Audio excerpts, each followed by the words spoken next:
Hello friends, good morning all of you. कैसे हो आप सब? मस्त होंगे, स्वस्थ होंगे। हो जाइए तैयार। उसी जोश और जुनून के साथ मैं आप लोगों के लिए लेकर आया हूँ आज हिंदी की टॉप शानदार क्लास लेकर आया हूँ।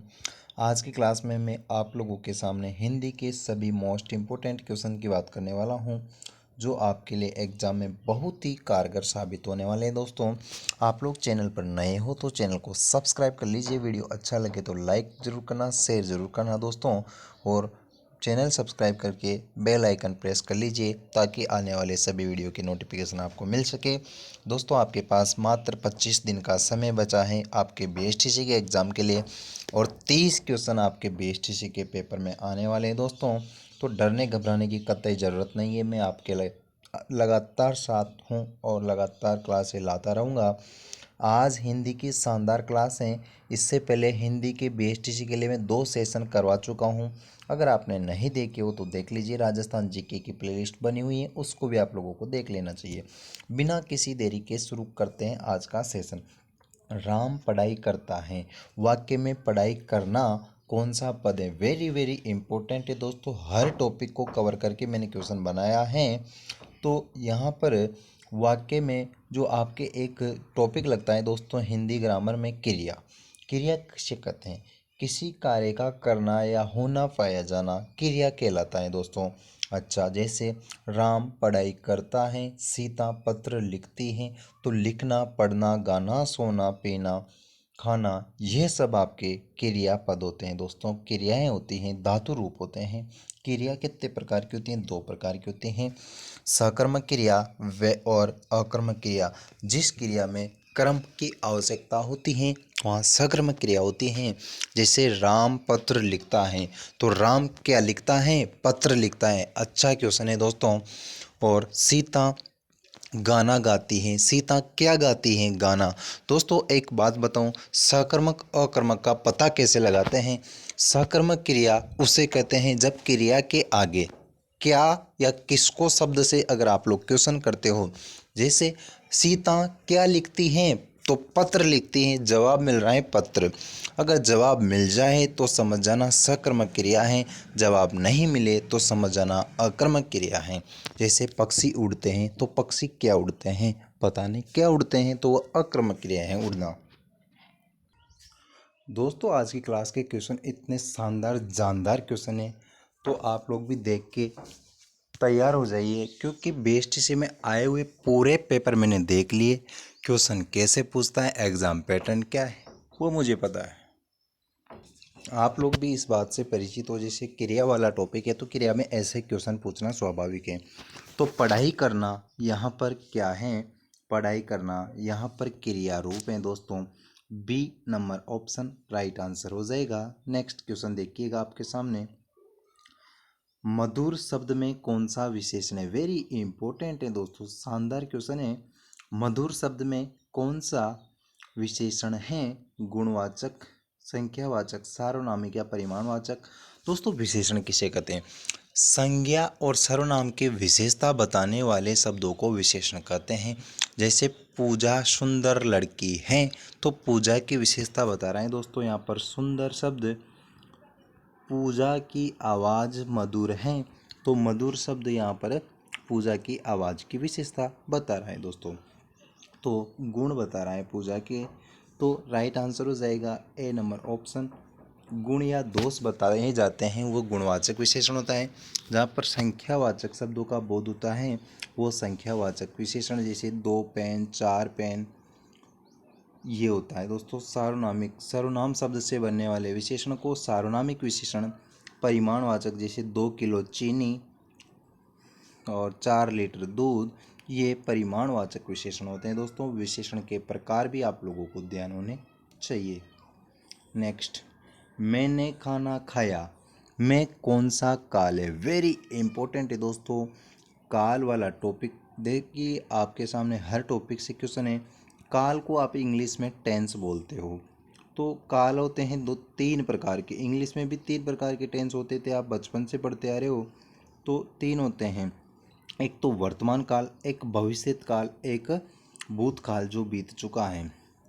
वर्तमान में जो अभी जारी है, जैसे श्याम पढ़ रहा है, तो श्याम का पढ़ने का काम अभी जारी है, अभी उसका कंप्लीट नहीं हुआ है, तो उसको बोलते हैं दोस्तों वर्तमान काल या प्रेजेंट टेंस, जो अभी लगातार जारी है। एक होता है दोस्तों भूतकाल, जो बीत चुका है या जो कंप्लीट हो चुका है। जैसे सीता पत्र लिख चुकी हैं, तो लिख लिया सीता, लेटर लिखकर कंप्लीट तैयार हो चुकी हैं और फ्री हो चुकी हैं, तो बीता हुआ काल भूतकाल कहलाता है दोस्तों। नेक्स्ट, जैसे श्याम पत्र लिखेगा, मतलब आने वाले समय में लिखेगा दोस्तों, अभी नहीं लिखा है उसने, तो कल की तैयारी है दोस्तों। जैसे कल हम जयपुर जाएंगे, तो कल जाएंगे जयपुर, वहाँ पर होता है भविष्यत काल। तो मैंने खाना खाया, इसमें कौन सा है, तो खाना खाकर ख़त्म हो चुका है, तो भूतकाल। सी नंबर ऑप्शन आपके राइट आंसर हो जाएगा। मैंने खाना खाया, यहाँ पर भूतकाल है दोस्तों। टॉप शानदार क्वेश्चन है दोस्तों, चैनल को सब्सक्राइब कर लीजिए यार, वीडियो लाइक करो, शेयर करो। बच्चा खेल रहा है, मैं खेल रहा है क्या है। देखो दोस्तों, ऐसे क्वेश्चन मिलेंगे एग्जाम में, स्टार लगा लो। बीएसटीसी और फोर्थ ग्रेड के लिए आज की क्लास शानदार इम्पोर्टेंट होने वाली है। तो बच्चा खेल रहा है, इसमें खेल रहा है क्या है, खेल रहा है यहाँ पर क्रियापद है दोस्तों। क्रिया की मैं बात कर चुका हूँ। किसी कार्य का करना या होना पाया जाना क्रिया कहलाती है। क्रिया दो प्रकार की, सकर्मक क्रिया और एक होती है आपके अकर्मक क्रिया दोस्तों। नेक्स्ट, जो शब्द में कौन सा सर्वनाम है, वेरी इंपॉर्टेंट है दोस्तों। ऐसे क्वेश्चन मिलेंगे एग्जाम में, कंफ्यूज नहीं होना बिल्कुल। जो शब्द में कौन सा सर्वनाम है, जैसे कल मैं मोहन से मिला था, जो ईमानदार लड़का है। एक बार तो मोहन यूज कर लिया उसने, अगली बार जब मोहन के बारे में कुछ बात कहेगा तो मोहन नहीं बोलकर उसने जो शब्द बोल दिया।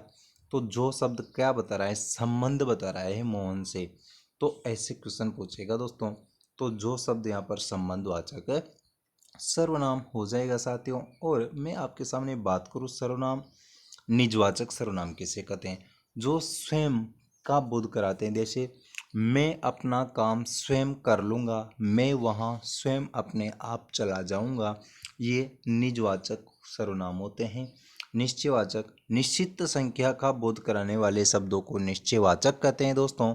जैसे 4 पुस्तक, 2 कुर्सी, 3 टेबल, ये होते हैं दोस्तों निश्चित संख्या का बोध कराने वाले शब्दों को निश्चयवाचक सर्वनाम कहते हैं। प्रश्नवाचक, तुम कहाँ जा रहे हो, तो ये प्रश्नवाचक होते हैं दोस्तों। एक होता है आपके पुरुषवाचक सर्वनाम, वेरी इंपॉर्टेंट है दोस्तों, सर्वनाम का ही भेद है। पुरुषवाचक सर्वनाम ये 3 प्रकार का होता है, प्रथम पुरुष, मध्यम पुरुष, उत्तम पुरुष। प्रथम पुरुष क्या होता है दोस्तों, वक्ता होता है, बात कहने वाला आपके प्रथम पुरुष कहलाता है। मध्यम पुरुष होता है बात को सुनने वाला। अन्य पुरुष होता है दोस्तों तीसरा, जो उत्तम पुरुष भी बोलते हैं उसको, वो होता है दोस्तों जिसके बारे में बात की जा रही है। जैसे मेरे सामने मेरा दोस्त खड़ा है आकाश, आकाश से मैं बोल रहा हूँ कि यार आकाश, वो मोहन बड़ा ईमानदार लड़का है। तो आकाश तो सुन रहा है, तो आकाश मध्यम पुरुष, मैं बोल रहा हूँ तुम्हें प्रथम पुरुष, और अन्य पुरुष हो जाएगा मोहन। तो ऐसे क्वेश्चन मिलेंगे दोस्तों एग्जाम में, फिर बोल रहा हूँ तैयार हो जाइए। अच्छा शब्द कौन सी संज्ञा को विशेषता देता है, अच्छा क्वेश्चन है दोस्तों ये भी।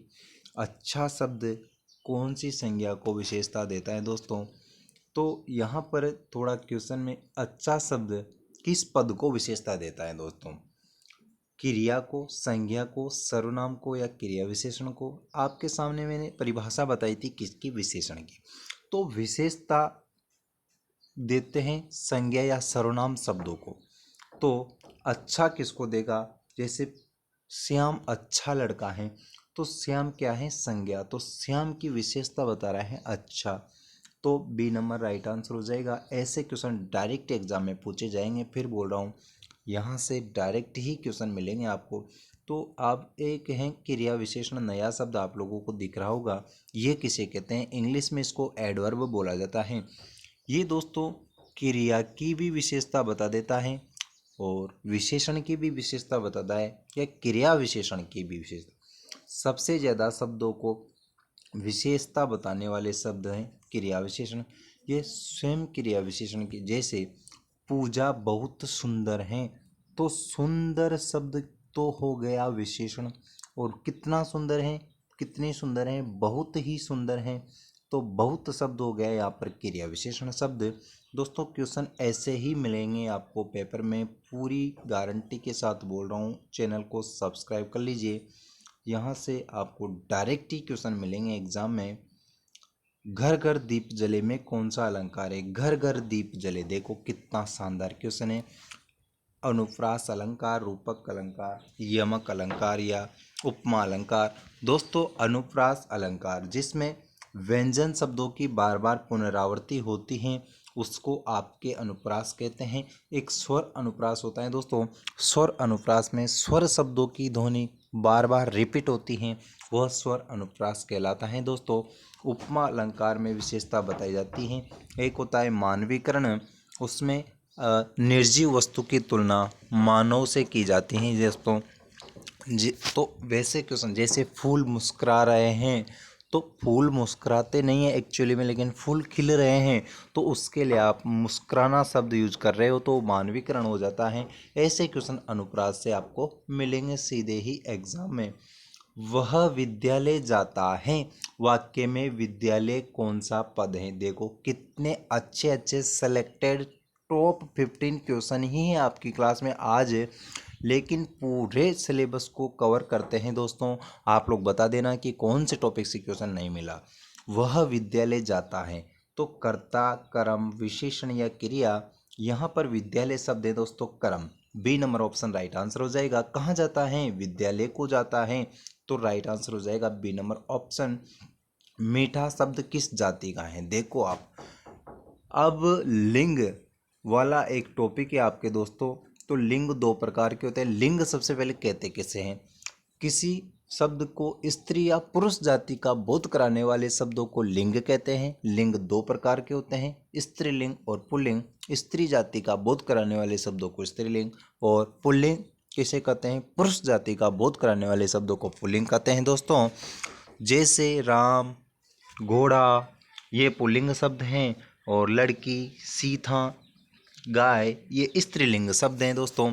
तो मीठा शब्द, फल बहुत मीठा है या फल बहुत मीठे हैं, तो ये पुल्लिंग में ही आएगा आपके सामने। ए नंबर ऑप्शन आपका सही जवाब हो जाएगा। अगला क्वेश्चन, सुंदरता किस प्रकार की संज्ञा है? देखो किस लेवल के मैंने क्वेश्चन लिए हैं, ये तो क्या तो आप ही जानते हो या मैं ही जानता हूँ, और आपको भी पुराने पेपर देख लेना चाहिए। हो सके तो मैं आपके लिए मॉडल पेपर लाने की कोशिश करूँगा। ये हिंदी के मॉडल पेपर की अभी शेड्यूल चल रहा है, इसके लगातार आपको क्लासें मिलती रहेगी, और 25 दिन तक मैं लगातार क्लासें, कल हो सके तो मैं जीके की क्लास लेकर आने की कोशिश करूंगा। संज्ञा आपके सिलेबस में है। किसी व्यक्ति, वस्तु या स्थान तथा प्राणी के नाम के बोध कराने वाले शब्दों को संज्ञा कहते हैं। कई बार परिभाषा से क्वेश्चन मिलता है, आजकल एग्जाम पैटर्न चेंज हो चुका है। संज्ञा मुख्य रूप से 3 प्रकार की होती हैं, व्यक्तिवाचक, जातिवाचक, भाववाचक। व्यक्तिवाचक, किसी विशेष व्यक्ति की विशेषता बताने वाले शब्दों को व्यक्तिवाचक संज्ञा कहते हैं। पूरी जाति का बोध कराने वाले शब्दों को जातिवाचक, जैसे कुत्ता, गाय, घोड़ा, गधा, ये जातिवाचक। भाववाचक में सुंदरता, बूढ़ापा, ईमानदारी, ये भाववाचक में चले जाते हैं। तो सुंदरता किस प्रकार की है? सुंदरता भाववाचक संज्ञा का यहाँ पर उदाहरण है दोस्तों। C number option right answer हो जाएगा दोस्तों। ऐसे क्वेश्चन ही पेपर में मिलने वाले हैं, बिंदास रहिए, चिंता करने की कतई आवश्यकता नहीं है। अगर लगातार आप इजी ट्रैक की क्लासेस देख रहे हो, मैं आप लोगों को बता दूं, बीएसटीसी के लिए जितनी राजस्थान जीके की सीरीज एक क्लासें मैंने करवा रखी हैं, एक बार देख लेना। आपको 30-30 मिनट 25 मिनट के ही सेशन हैं, लगातार देख लिए। और वीडियो को, सभी वीडियो को लाइक करना, कमेंट करना, आपको नेक्स्ट किस वीडियो की ज़रूरत है, आप लोग कहाँ से वीडियो देख रहे हो, किसने कहा वाक्य में कौन सा कारक है। देखो आप कितने, अब कारक वाला टॉपिक से भी मैंने क्वेश्चन लिया है। तो कर्ता कारक, अपादान कारक, करण कारक या अधिकरण कारक। दोस्तों आप लोग बचपन से पढ़ते आ रहे हो, कर्ता ने कर्म को करण से संप्रदान के लिए अपादान से अलग होने के अर्थ में, और अधिकरण में पे हरे हो, संबोधन है हरे हो। तो ये आपके कर्ता कारक, कर्म कारक। तो किसने कहा? तो कर्ता ने। ये हो गया कर्ता कारक। अपादान कारक होता है दोस्तों, जैसे पेड़ से पत्ता गिरता है तो अलग होने के अर्थ में अपादान कारक यूज लिया जाता है।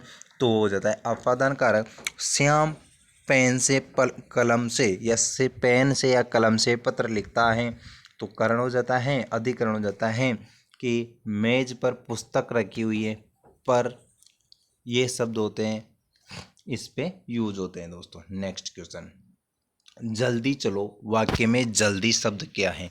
दोस्तों मैंने एक ऊपर क्वेश्चन आया था, क्रिया विशेषण की चर्चा की थी थोड़ी, तो कि क्रिया की विशेषता बताने वाले शब्दों को या विशेषण की भी विशेषता बताने वाले शब्दों को क्रिया विशेषण कहते हैं। तो क्रिया विशेषण, विशेषण, क्रिया या संज्ञा। तो कैसे चलो, जल्दी चलो, तो चलना तो क्या है दोस्तों, चलना तो है क्रिया। अब कैसे चलना है, जल्दी चलना है। धीरे भी चल सकता था लेकिन यहाँ पर जल्दी चल रहा है, तो क्रिया की भी विशेषता बता रहा है, ऐसा शब्द हो जाएगा क्रिया विशेषण शब्द। तो राइट आंसर हो जाएगा ए नंबर ऑप्शन। देखो इतने शानदार क्वेश्चन है दोस्तों। अब ये तो हो गया क्रिया की विशेषता बताने। एक में लिख रहा था आपके सामने, मोहन बहुत ईमानदार है। कितना ईमानदार है, बहुत शब्द यहाँ पर। ईमानदार तो है विशेषण, और विशेषण की भी विशेषता बता रहा है बहुत शब्द। कितना ईमानदार है, बहुत ईमानदार हैं। तो राइट आंसर हो जाएगा यहाँ पर ए नंबर ऑप्शन की क्रिया विशेषण है यहाँ पर जल्दी शब्द। नेक्स्ट क्वेश्चन, विद्यालय शब्द का समास क्या है दोस्तों। अब देखिए आपके सामने आपके संज्ञा, सर्वनाम, संधि, समास, क्रिया, काल, कारक, सर्वनाम, सभी सिलेबस में टॉपिक हैं, सभी टॉपिक से क्वेश्चन लेकर आया हूँ। तो आपके सामने क्वेश्चन ऐसे पूछेगा दोस्तों, समास विग्रह नहीं करवाएगा आपसे, क्योंकि आप लोग अगर जब तक समास विग्रह नहीं करना जानते हो तब तक तो आप सर्वनाम वो समास का नाम वैसे भी नहीं बता सकते। एग्जामिनर आपसे एक कदम आगे चलता है। तो जब तक आपको समास विग्रह नहीं आएगा तब तक आप समास का नाम भी नहीं बता सकते। तो समास विग्रह तो वैसे भी आपको करना पड़ेगा। तो आपसे मतलब दो काम करवा रहा है एग्जामिनर। समास विग्रह तो आप खुद करोगे, उसके बाद ही आप पता लगा पाओगे कि यहाँ पर कौन सा समास है। तो विद्यालय शब्द का समास क्या है, तत्पुरुष समास, या फिर नेक्स्ट स्लाइड पे अगले भी ऑप्शन है, लेकिन इसका आंसर ही तत्पुरुष है दोस्तों। तो आपका समय गंवाने की कोई मेरे पास इजाज़त भी नहीं है, और मैं जानता हूँ समय कितना कीमती होता है। मेरा भी बहुत कीमती समय है, क्योंकि समय अनमोल होता है दोस्तों। समय बहुत बड़ा बलवान होता है, समय कभी लौट कर वापस नहीं आता। अब मैं यहाँ पर विद्यालय शब्द का अगर समास विग्रह करूँ तो विद्या का आलय, विद्या का घर। तो दोस्तों ये होता है समास विग्रह। तो का, के, की। तो आपके सामने जो तत्पुरुष समास है इसमें भी चलते हैं कर्म तत्पुरुष, करण तत्पुरुष। तो कर्म तत्पुरुष, विद्या का आलय, तो विद्या के लिए आलय या विद्या का आलय। तो यहाँ पर राइट आंसर हो जाएगा ए नंबर ऑप्शन, तत्पुरुष समास का उदाहरण है दोस्तों। और नेक्स्ट जो आपके सामने ऑप्शन है इसके ऊपर भी मैं थोड़ी चर्चा कर लेता हूँ दोस्तों। द्वंद्व किसे होते हैं दोस्तों, द्वंद्व होते हैं दोस्तों आपके सामने माता पिता, भाई बहन, चाचा चाची, दादा दादी, जिसमें ये योजक चिन्ह जो लगा रहता है वहाँ पर होता है द्वंद्व समास। बहुब्रीहि किसे कहते हैं दोस्तों, बहुब्रीहि में तीसरा अर्थ निकलता है, वो कैसे। जैसे मैं आपके सामने बात करूं, लंबोदर, लंबा है उदर जिसका, वो होते हैं आपके गणेश जी। और एक मैं अच्छा उदाहरण और लेना चाहता हूँ थोड़ा सा, एक दशानन, दस हैं आनंद, जिसके आनंद होते हैं मुख। तो 10 मुख किसके हैं, रावण के। ऐसे जो एग्जाम्पल हैं ये बहुब्रीहि समास के उदाहरण हैं, जिसका पहला पद अव्यय होता है वह अव्ययभाव समास होता है। यथा अर्थ, अर्थ के अनुसार, यथा शक्ति, शक्ति के अनुसार। ऐसे शब्द भी आपको ध्यान होने चाहिए। विद्यार्थी शब्द का सही संधि विच्छेद क्या है। आप लोग वेट ही कर रहे होंगे, मुझे पता था कि सर संधि का क्वेश्चन देखने को नहीं मिला, तो ये मिल गया संधि का क्वेश्चन। और संधि के तो 5 या 4 क्वेश्चन पक्के पूछेंगे एग्जाम में। संधि के स्पेशल में क्लास लाऊंगा और आप अगर अभी देखना चाहते हो तो रीड के लिए मैंने संधि की क्लासेस डाली थी, देख लेना। ग्रामर सेम है, आपके लिए बहुत हेल्पफुल होने वाली है, चाहे आप ग्रेड 4th की या फिर BSTC की किसी भी एग्ज़ाम की तैयारी कर रहे हो जिसमें हिंदी आती है। तो हिंदी जो संधि वाला जो टॉपिक है उसमें ऐसे क्वेश्चन पूछता है, संधि विच्छेद आपको एग्जैक्ट आना चाहिए। तो विद्या प्लस अर्थी होता है विद्यार्थी का संधि विच्छेद, तो अ प्लस अ मिलकर आ हो जाता है दोस्तों। विद्या का होता है विद्यालय का होता है विद्या प्लस आलय, देवालय का होता है देव प्लस आलय। ऐसे एग्जाम्पल आपको ध्यान होना चाहिए। नेक्स्ट क्वेश्चन, जो लड़का पढ़ता है वही सफल होता है, वाक्य कौन सा प्रकार का है? ये देखो, वाक्य भी आपके सिलेबस में टॉपिक लगता है, संज्ञा सर्वनाम सब लगते हैं। अब कमेंट बॉक्स में आप लोग ये बताएंगे कि सर इस टॉपिक के क्वेश्चन नहीं है आज की क्लास में और नेक्स्ट क्लास में इस टॉपिक से क्वेश्चन लेकर आने हैं। और कमेंट में ये भी लिखना कि आप लोग कहाँ कहाँ से क्लास देख रहे हो, और वीडियो को लाइक करो, शेयर करो। दोस्तों, आपका लाइक शेयर मेरे लिए बहुत मनोबल का कार्य करता है। तो जो लड़का पढ़ता है वही सफल होता है, इसमें कौन सा वाक्य है? इसमें मिश्र वाक्य है दोस्तों। मिश्र वाक्य किसे कहते हैं? जिसमें एक से अधिक उपवाक्य, एक मुख्य उपवाक्य, एक आश्रित उपवाक्य होता है। कौन होता है सफल? जो लड़का। तो ये इसके ऊपर आश्रित है, जो पढ़ता है वही सफल होता है दोस्तों। तो ऐसे मिश्र वाक्य होते हैं। सरल वाक्य राम पढ़ता है, श्याम पढ़ता है। संयुक्त वाक्य में आपके कंजक्शन यूज होते हैं जो इंग्लिश में चलते हैं। दोस्तों, ये थी आज की शानदार क्लास। मिलते हैं नेक्स्ट क्लास में। Thank you, thank you.